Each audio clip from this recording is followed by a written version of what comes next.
a todos y bienvenidos a un nuevo programa de Escucha Esto. Ya con este programa llevamos la friolera de 23 en esta temporada y un servidor, Albert González, acompañado de nuestro técnico José Nebot, estamos aquí para traeros la música de los mejores compositores de la historia. Nunca me cansaré de recordaros que podéis contactar con nosotros vía Twitter o Facebook para decir qué música os gustaría escuchar o qué temática tratar, etc. Hoy vamos con un programa dedicado a los compositores modernos de Rusia. Hoy vamos con la mirada futurista de Prokofiev.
Nuestro protagonista de hoy, en efecto, como os he dicho, es Sergei Prokofiev, compositor que nace en abril de 1891 en Sotka, Ucrania, y muere, irónicamente, el 5 de marzo de 1953, el mismo día que el dictador Stalin. Y es que, en efecto, Prokofiev vivió de pleno toda la dictadura socialista. Sin embargo, en la primera etapa de su vida, la que se mueve entre los años 10 y 20, de 1910 a 1920, Prokofiev realizó giras a lo largo por toda Europa que le valieron ganar un prestigio como compositor.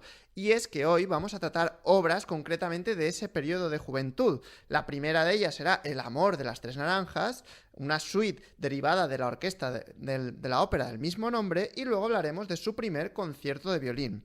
No obstante, antes de todo hay que decir que Prokofiev tuvo una excelente educación, ya que en 1904 ingresó en el Conservatorio de San Petersburgo y pudo dar clases con músicos tan excepcionales como Rimsky-Korsakov o Liadov.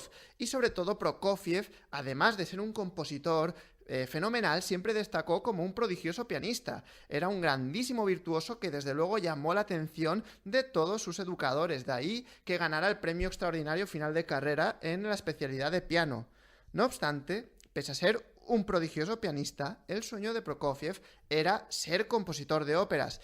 Algo que fue un sueño, digamos, hasta cierto punto semifrustrado. Semifrustrado por el hecho de que, a pesar de componer muy buenas óperas, sus óperas no llegaron a triunfar en vida. No obstante, aunque no hay costumbre de representarlas mucho, sus óperas están hoy en día muy reconocidas. No obstante, también hay que decir algo referente a Prokofiev, y es que Prokofiev fue, ante todo, un hombre de su tiempo, un hombre abierto a las corrientes modernistas de la época referente a las distintas vanguardias que sucedían a principios del siglo XX. Concretamente nos estamos moviendo entre 1910 y 1920. Una corriente que desde luego sedujo mucho al compositor es el futurismo, y el futurismo es una corriente de origen italiano que demuestra un entusiasmo fanático por la velocidad y la fuerza de la era científica, encarnados por el automóvil y el avión, además de una glorificación de la guerra por el poder purgante que tiene y una insistencia en la abolición del pasado a favor de todo aquello que fuera moderno. Este punto es muy importante, abolición del pasado a favor de todo aquello que fuera moderno. De ahí que el manifiesto futurista emitido por el conocido Marinetti en 1919 dice lo siguiente: el arte, de hecho, no puede ser otra cosa que violencia, crueldad e injusticia.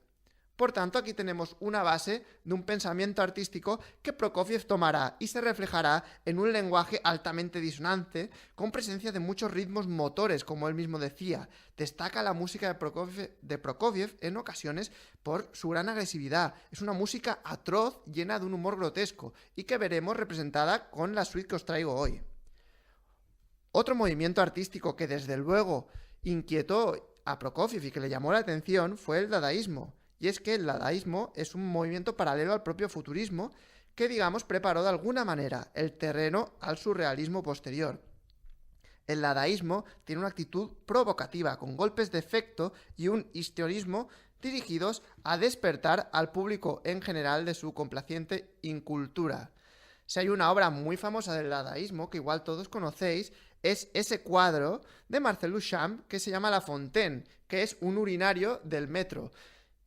Fijaros qué gran impacto para la época tendría que ser que todos estamos acostumbrados, a principios de siglo, a ver cuadros de carácter sacro o que de la naturaleza o etcétera. Sin embargo, de repente, Marcel Duchamp dice, pues ahora yo voy a dibujar un urinario. Y con esto nace el arte del absurdo. Hoy en día, desde luego, con todas las cosas que hemos visto ya desde principios del siglo XX, estamos acostumbrados a ver cosas mucho peores. Pero hay que llamar la atención en este punto, que Duchamp fue el primero que se decantó por destacar lo absurdo en el arte, hacer del absurdo arte, dicho en otras palabras.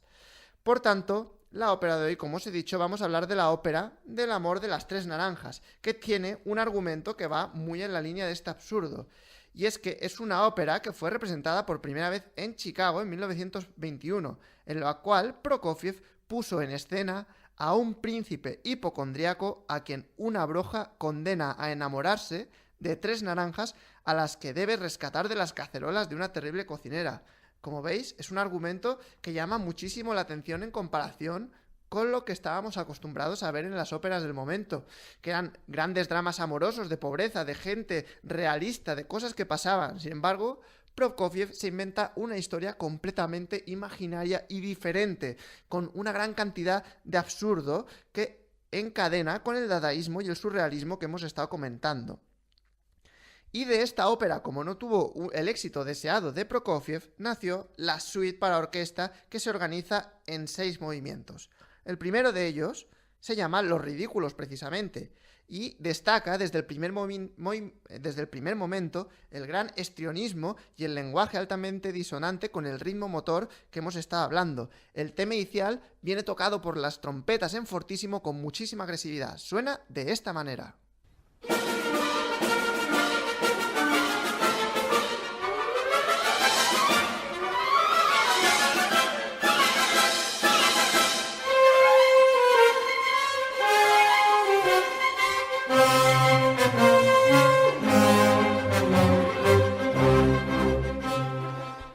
En este primer número de la suite también hay un segundo tema, un tema B, que es ejemplo genial del absurdo y humor ácido. Es lo absurdo puesto en música y desde luego no podría hacerse mejor que como lo hizo Prokofiev con la flauta.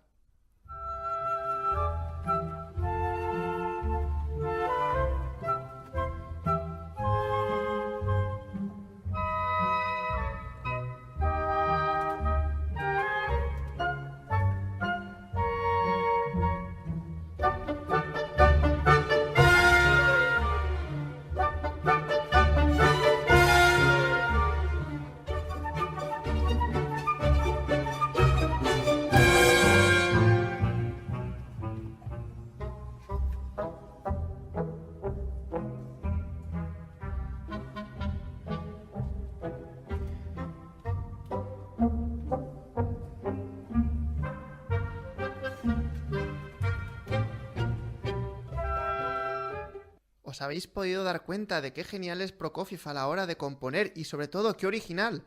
Cuando hablamos de Prokofiev nos encontramos ante un compositor, ante todo, auténtico, con unas características que enseguida se reconocen y son indiscutibles. El segundo movimiento de la suite es el mago Celio y Fata Morgana juegan a las cartas, que es la escena infernal, la escena más oscura de la suite. No obstante, dentro de la suite, el movimiento más famoso es el tercero, que es la marcha. Y destaca precisamente porque cuando nosotros escuchamos una marcha, nosotros estamos acostumbrados a que las marchas tengan un carácter ceremonioso y solemne. Sin embargo, este carácter queda completamente ridiculizado y satirizado por Prokofiev de la siguiente manera.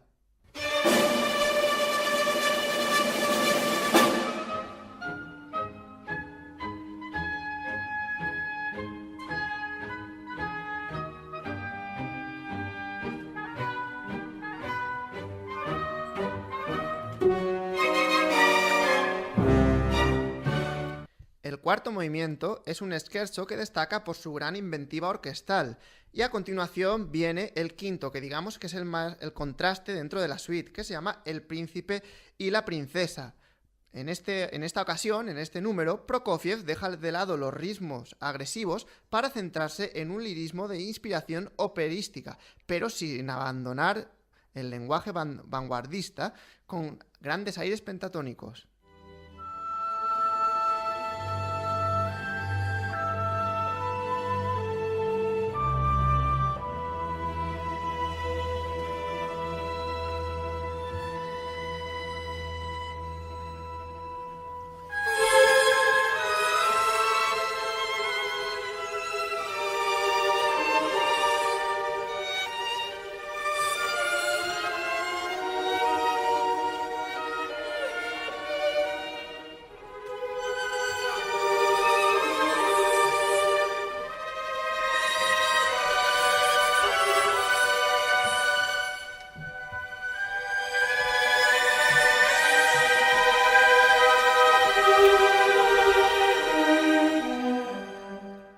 La modernidad es siempre palpante en Prokofiev, como habéis podido observar en este número.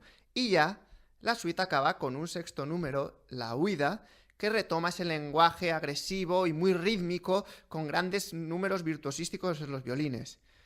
Como también vamos a escuchar a continuación una obra, un concierto de violín, creo que es buena idea ya pasar a escuchar esta suite entera que dura aproximadamente 15 minutos. Sobre todo estar atentos de qué universo más auténtico y más original nos presenta Prokofiev, y qué mejor que hacerlo de la mano de una orquesta rusa y de intérpretes rusos, como es la versión que realiza la Orquesta Sinfónica de Moscú bajo la dirección de Mikhail Yurovsky.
hasta aquí la suite del amor de las tres naranjas de Prokofiev, pero yo creo que es una buena idea de dar una breve pausa y volvemos con el primer concierto de violín.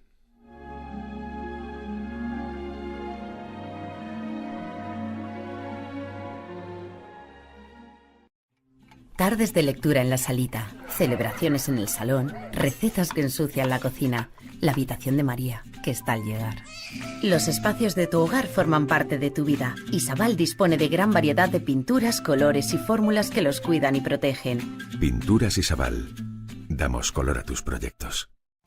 quecamisetas.com. Ahora no tienes excusa para disfrutar de todos nuestros productos con la máxima calidad y al mejor precio. Camisetas, polos, vestuario laboral, material de imprenta, lonas y banners, bordados, todo tipo de serigrafía desde una prenda y sin pantalla. Y ahora con tus propios diseños divertidos en tus camisetas. Entra en www.quecamisetas.com y compruébalo. Además, si en la casilla vale descuento escribes radio, te descontamos el 3% del total de tu presupuesto. quecamisetas.com. Avenida Vicente Cremades 13, Pétera. Teléfono 96 169 22 41. quecamisetas.com. ¿Qué pasa, chavales? ¿Tienes el colchón guarrillo? ¿Sucio? Pues cámbialo, hombre. Cámbialo en Factory Colchón. Colchón viscoelástico a 49 €. En Factory Colchón, venta urgente de colchones. ¿Qué? ¿Vamos a Factory Colchón y nos hacemos unos colchones?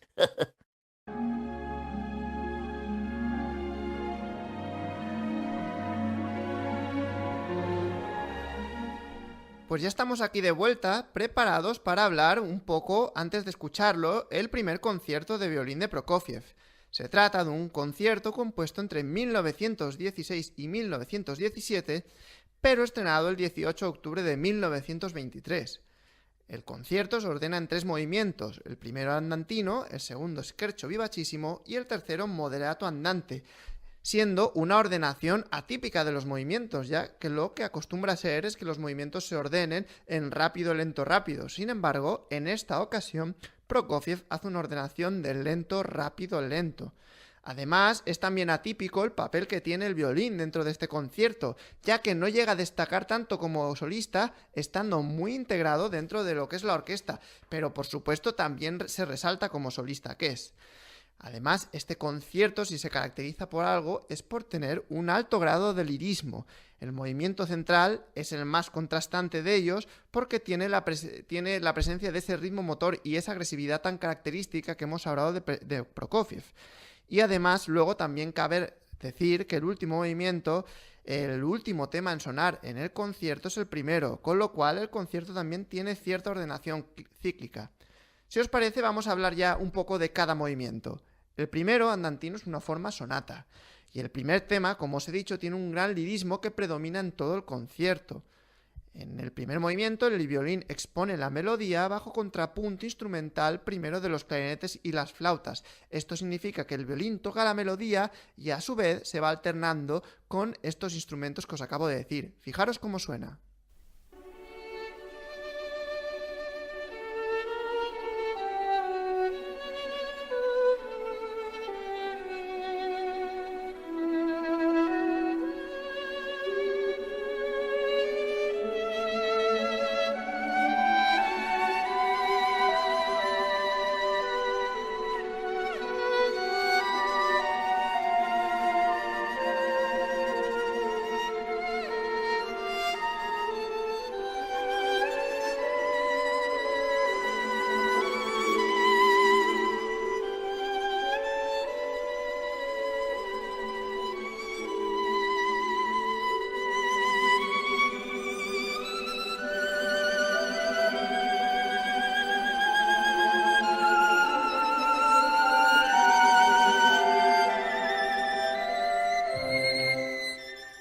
¿Verdad que suena muy romántica esta melodía? Sin embargo, no pierde ese carácter moderno tan propio de las vanguardias de la época.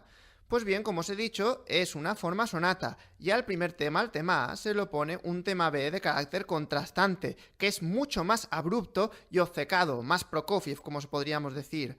Además, el propio compositor le dijo al gran violinista Oistrakh que lo tocara como si se tratara de una melodía con la que tuviera que convencer a alguien. Fijaros qué distinta suena esta melodía.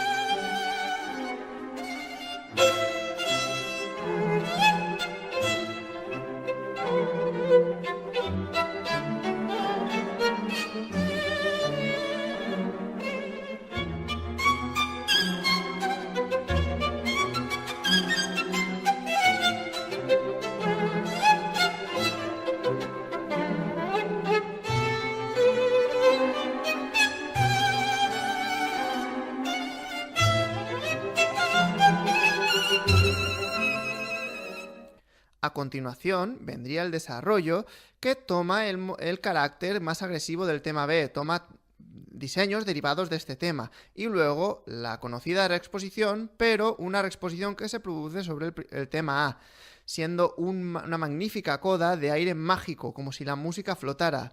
No os voy a poder poner cómo suenan estos porque no tenemos todo el tiempo necesario.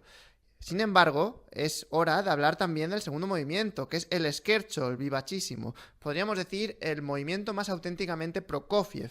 Es el movimiento más virtuoso del concierto, que está lleno de ritmos motores con acompañamientos en flautas y arpas y cuerdas, en la cual se superpone la virtuosística melodía del violín.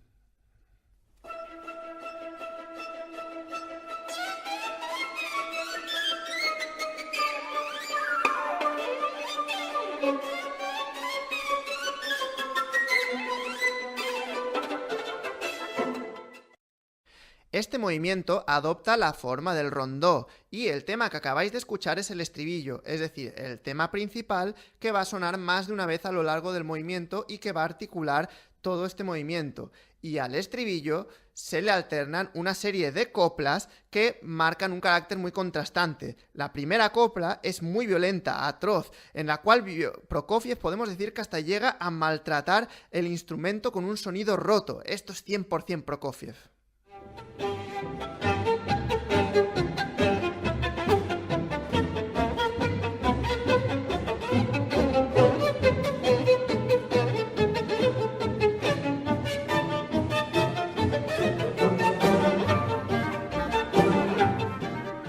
En efecto, se trata de una música con cierto aire macarra, y es que la segunda copla también empieza con un sonido roto de violín muy rítmico que da paso a virtuosos diseños de arabescos que finalizan con un agresivo tutti orquestal.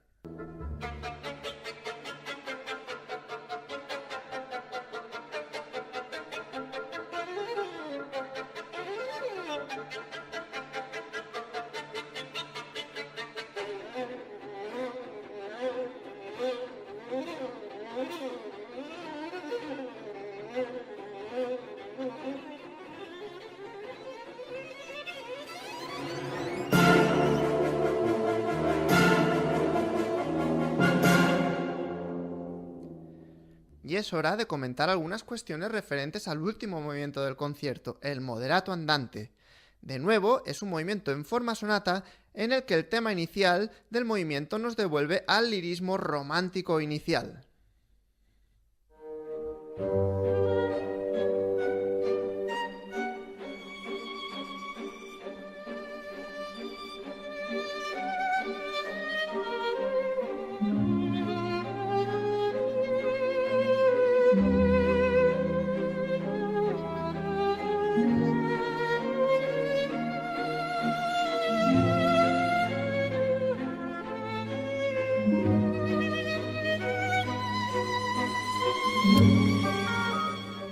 Y es que en efecto, aunque la música resulte un tanto romántica, Prokofiev en ningún momento abandona esas armonías tan modernistas que sonaban tanto en la época de que venían del propio Stravinsky.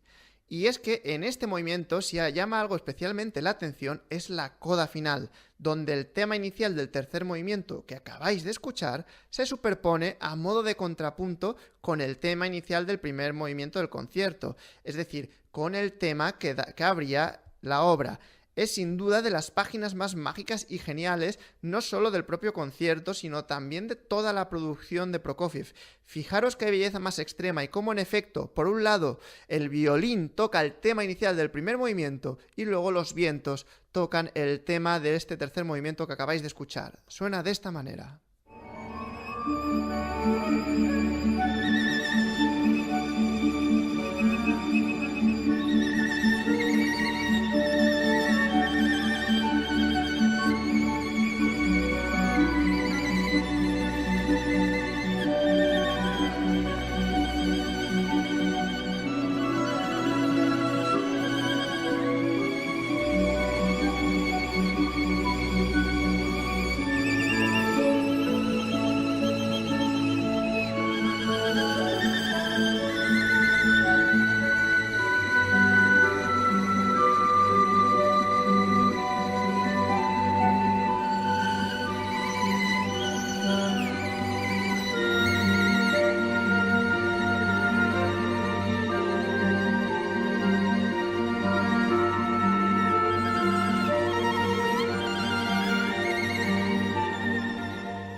Por tanto, con esta obra vamos a iniciar un viaje que nos va a alejar mucho del histrionismo inicial de la suite del amor de las tres naranjas. Sin embargo, nos vamos a meter en un mundo de grandísima delicadeza, sutileza y un tanto romántico, pero como he dicho, sin perder ese aire modernista.